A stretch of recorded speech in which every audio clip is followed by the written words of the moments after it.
6. There are two important facts. By Homo's conspiracy theorists, it's way to denigrate what we talk about. That's why I give them facts. Fact number 1, Osama bin Laden met with the CIA station chief in Dubai in July 2001. That was documented by the Figaro newspaper. Anwar al-Awlaki met with Pentagon generals and bigwigs at a big dinner, and this was reported by Fox News. So how could a terrorist, why is he meeting in secret with high-ranking generals at a big dinner at the Pentagon? This proves he was a pansy handler, and Osama bin Laden was a CIA asset. And I want to reiterate, the true axis of evil is Washington, D.C., Tel Aviv, and London. Thank you. The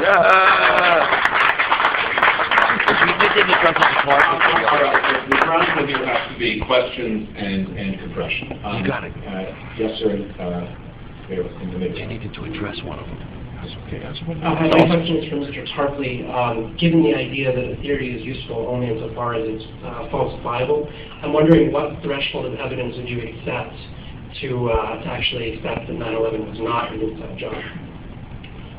I don't think this question is very meaningful. I think it's in the area of a formalism that I don't think belongs to this kind of analysis. I only portrayed a little bit of the analysis that I would give. Right, the book has the rest of it. Take a look at it and evaluate it. But I would like to go back to Tajikistan. Igor Brzezinski, who counts as the mainstream, I guess, at least for some people, has a whole book called The Grand Chessboard, which is devoted to nothing but the overwhelming importance of this part of the world. And if you look at Afghanistan, it is a key to Pakistan, right? At that time, the only Muslim country with nuclear weapons. And it's also somehow the hub of Eurasian, some kind of Eurasian future infrastructure. If you want to build an Indo-European rail line, for example, if you want to build a rail line from New Delhi to Paris and Berlin, that's going to have to go through that Khyber Pass. That's going to have to go through Afghanistan. And so similarly for various kinds of pipelines. So I don't think that's trivial. But the main thing, of course, is the notion of the shock and the mobilization of public opinion, the creation of an atmosphere of crisis and hysteria, which obviously succeeded very well. We're still groaning under the impact of it. The Afghan war runs on and on. It has become institutionalized as a result of those events. So as anyone who's ever played Risk knows, Afghanistan is the key to everything. Opium. The opium trade. Who is familiar with the Bush family knows that for launching a conspiracy, Neil Bush is the Bush you want to put in charge of it. John. The troops grow it. If I could just maybe respond to the last question. The question of what evidence conspiracy theorists will accept to falsify their theories is an interesting one. And it's actually at the center of my book because it helps define what a conspiracy theory is.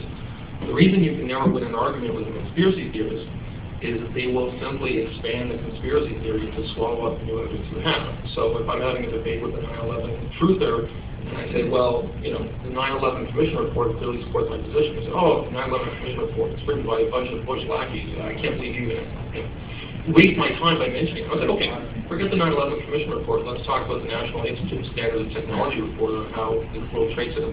Oh my, but how could you even mention that? Those guys are all losers, and they're all lackeys. You can actually. Okay, well, how about the media? Don't get me started. So the conspiracy keeps growing and growing and growing to encompass every authority you cite. And so after an hour of this, you say, well, you know what? You pretty much swallowed all of the world's journalists and judiciaries and legislatures and independent researchers into this grand conspiracy. So who's left outside the conspiracy except me or you? And that goes to answer your question that there is no evidence that a true conspiracy theorist will accept to falsify the theory because the trick of the ever-expanding conspiracy swallows all evidence, and that is the definition of a conspiracy theory. We now let's take another question. I mean, you can take a minute. Yeah, take a minute. My answer to that would be that the who is the conspiracy? 19 legally deficient characters. That's a different conspiracy.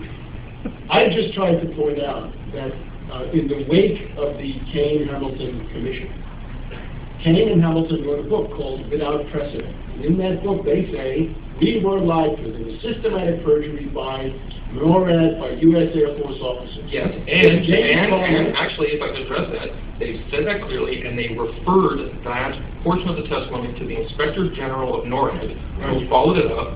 It was clearly specified in the report. It was not hushed up, and that particular piece of perjured evidence was introduced to make NORAD seem more competent than they actually were. In fact, their response was less knowing, less competent than they presented it as, which actually goes against the grain of everything that's been argued. But I just out of curiosity, I would like to call for a show of hands from the audience, just so we can get to know what they're dealing with there. How many people in this audience are broadly sympathetic with, whatever, quibbles we have to Mr. Tarpley's Don't put your hand up. on 9/11? Don't put your... I'm not putting my hand up. So that looks like 2/3, 3/4. Everybody should have... How many of the people in this room don't believe that President Obama was born in the United States? I don't think we have enough. We're here to talk. We're all for 9/11. Where's this going? I'm curious whether these things are overlap or whether these are like the end of the... Because you want a broad paintbrush. You want the broad paintbrush. Stick with the subject. 9/11. I'm curious. Stick with the subject. Just so we know, people who doubt that President Obama was born in the United States. We're here to talk about 9/11. Yeah. We got. I call myself agnostic. So this is a 9/11 truther crowd, not a Barack Obama. Let's talk about the subject at hand. Quit using ridicule. Yeah, broad brush. All right, more questions. Yes, If you want, sorry, the man in the yellow tie. I got a microphone now. Well, Yeah, good man. Let him talk. No. I win. In Building 7. Yeah, you're biased. This is what he wants now, like he said, so that it comes out in the air that we're all morons. I got the orders directly from Bilderberg. They want him. We got to settle down and be quiet because that's what they want. I'm a little bit surprised because I see that we are 2 against 1. That's right. You are supposed to be the moderator, a neutral position. He gave you the microphone. You should be saying thank you. Why should Why do you keep cracking Give the microphone back if you don't want the microphone. He intervened to give you the mic, and you berate him? I know, you're totally right. Ask the question, sir. I study state. A little bit surprised that 2 against 1 when it would be You have a question? Second point, on Mr. K. I don't know if there is here some judge that decides who are the conspiracy theorists, who are the normal people. I was surprised by the banality of your presentation, and I thought you had a lot of room to Webster Tarpley to show an amount of knowledge, an amount of methodology, also philosophical, because there's no comparison to what you said.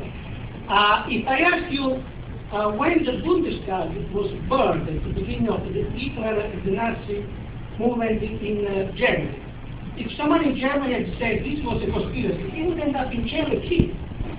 According to you, to your Hegelian standpoint, if someone has power, it's a government, or has some form of official power, it's right, and cannot be doubted. Okay, let me answer that. Historically, I'm happy to answer that question. It's totally false. Okay, may I address that?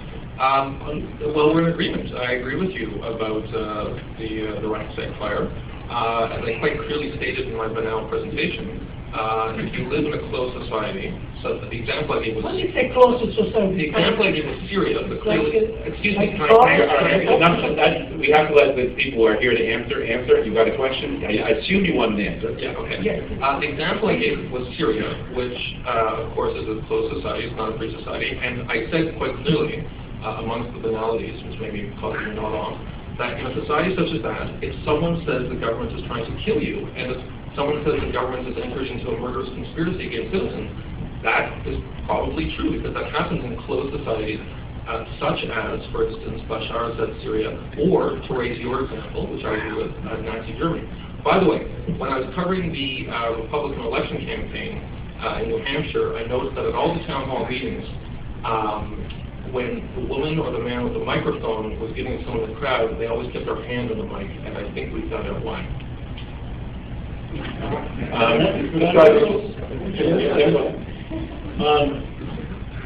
I would just say, in terms of open society, closed society, right? We now have the Obama administration. The Obama administration claims the right to kill any American citizen anywhere in the world Black bag. with no due process based on a purely administrative decision by bureaucrats. The Obama administration claims the right to send any of us to Guantanamo Bay in perpetuity to be tortured, basically until the end of time. Now, it could be objected that these powers, as far as we know, are not widely exercised yet, but this complacent view that we're an open society and that we're immune from all of those evil abuses, I think is a dangerous kind of complacency, and I would warn against the slippery slope in these measures, especially if popular vigilance is not lively and awake. These liberties can go a glimmering. I agree with that. I wanted to comment on something that Mr. Kay, you had said. You had said that, I think from the very beginning, you had said that conspiracy theory was an attempt to name the demon, to put a face to whatever the evil was. My only question regarding that would be, isn't that also the attempt of the official version of 9/11 to put a face to what was being perpetrated? So when somebody like Dr. Tarpley or anybody else says that that conspiracy theory is really conspiracy facts, aren't they both sides of a conspiracy? That Bin Laden was involved in a conspiracy? And then, if I could just one quick follow-up in relation to what Mr. Frum, you had said about conspiracy theories being strained, the truth being strained through time. I recently had read that in 1969, 85% of people doubted any conspiracy theory regarding JFK. Today, 85% believe in some kind of a conspiracy related to JFK. So wouldn't it be fair to say then that history has shown quite the opposite, that instead of conspiracy theories falling away, in fact, they become more and more validated? Yeah, good point. The first question, I think, is a good one. When you say, Second one, is it? The first question was, is it not the case that the official version of events is in some way related to a conspiracy theory? Not just saying that 19 Arabs got on planes and under orders from Osama bin Laden attacked the United States. Look, there is the crime of conspiracy in U.S. criminal law for a reason, that sometimes people do enter into very real conspiracies. Real-life conspiracies tend to be limited criminal enterprises, and they tend to be hatched by locals. Osama bin Laden is essentially a local actor using modern technology to impose death thousands of miles away. What conspiracy theories do, kind of I read about in my book, is they tend to take people like Osama bin Laden and 100 people like him and put him in a sort of flowchart and show that they're all controlled by the same, oligarchy is the term that Webster Tarpley used. So he said, you have Bush and the CIA and Osama bin Laden and all these disconnected actors seemingly acting in concert. That's what a conspiracy theory is, when you take all these elements together. I'm not disputing the fact that evil things happen, and often they happen as a result of what we would call, in a technical criminal sense, conspiracy to happen, but it tends to be a lot more limited than the kind of overarching conspiracy theories that you see written about in 9/11 treatment. Sir, on this side, and then you were the first hand down. Yeah, I got a question for Mr. Kay.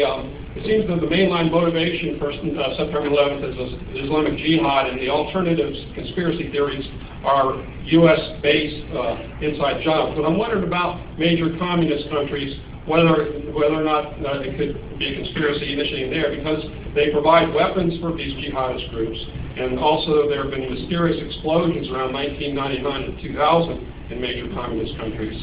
And they also, I think, have better abilities to penetrate airspace. Do you think that after the so-called end of the Cold War, that the spies just disappeared, or do you think they could have done something like September 11th? One thing that America got pretty good at during the Cold War was determining when there was Russian infiltration in a particular area. And one thing Harvard. about the Russians is when they take someone's 13 side, of them at Harvard. if you look at the current Russian support of the Assad regime in Syria, there's no subtlety